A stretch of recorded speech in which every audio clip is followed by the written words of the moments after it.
네, 오늘은 로마서 1장 20절과 21절에 대한 주해, 그러니까 성경 구절의 의미를 좀 깊이 파고드는 해석 자료 일부를 함께 보려고 합니다. 네. 이 자료가 하나님에 대한 알미랑 이게 또 어떻게 감사하고 하나님을 영화롭게 하는 행동으로 이어져야 하는지 굉장히 강하게 얘기하더라고요. 그렇죠. 아주 직석으로 연결시키죠. 네.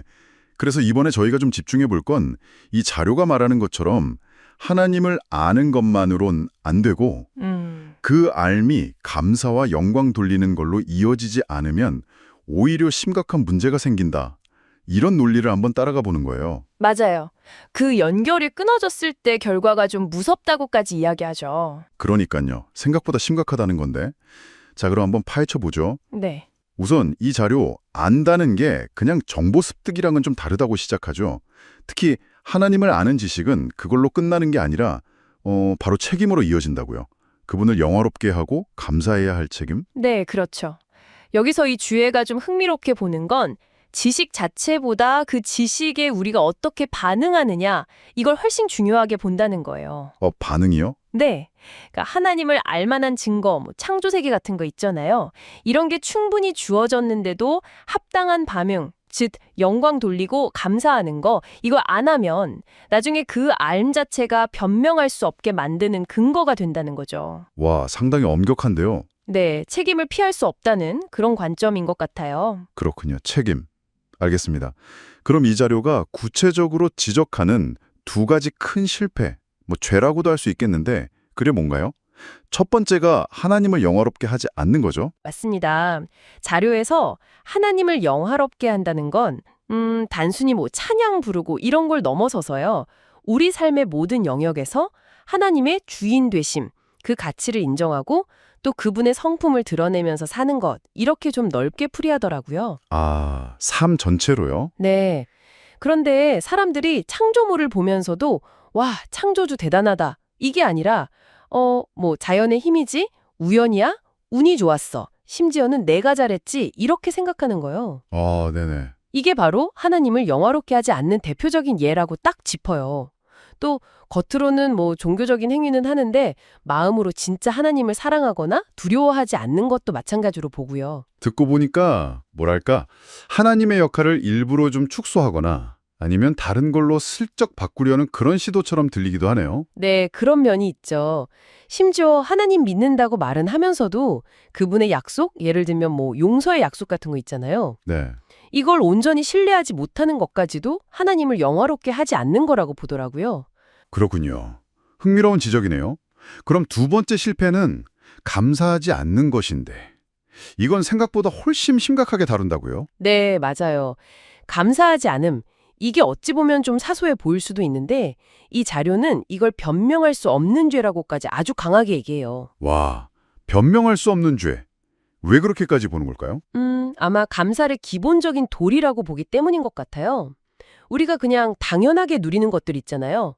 건강이라든지 음식, 관계 같은 것들. 네, 그렇죠. 이런 수많은 자비들이 사실은 하나님에게서 온 건데 이걸 인식하지 못하거나 아니면 너무 당연하게 여기는 태도, 그 자체가 문제라는 거죠.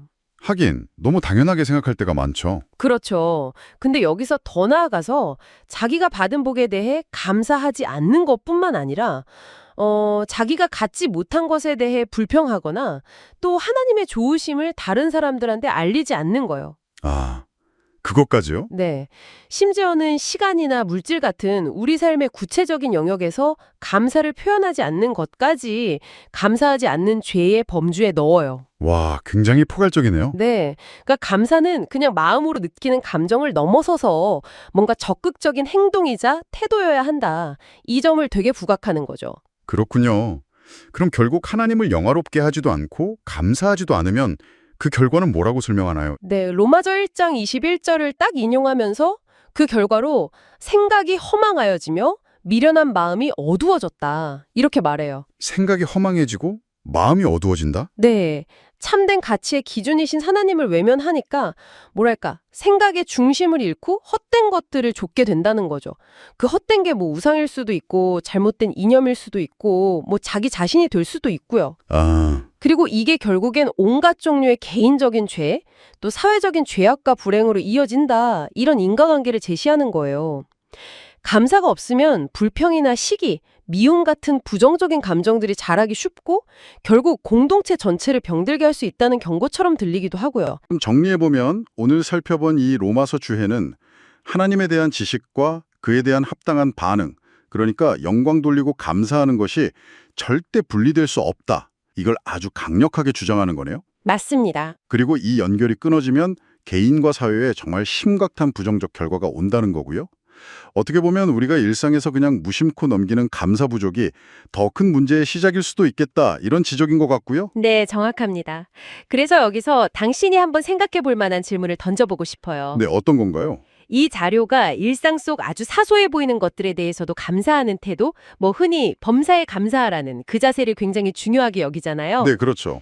설령 이 자료의 어떤 신학적인 전제나 결론에 전부 다 동의하진 않더라도 그냥 한번 의식적으로 당신의 삶 속 작은 부분들에 대해서 감사하는 습관을 들여본다면 그게 세상을 바라보는 당신의 관점이나 아니면 다른 사람들과의 관계에 어떤 긍정적인 영향을 미칠 수 있을까요? 한번 곱씹어 볼 만한 질문인 것 같습니다.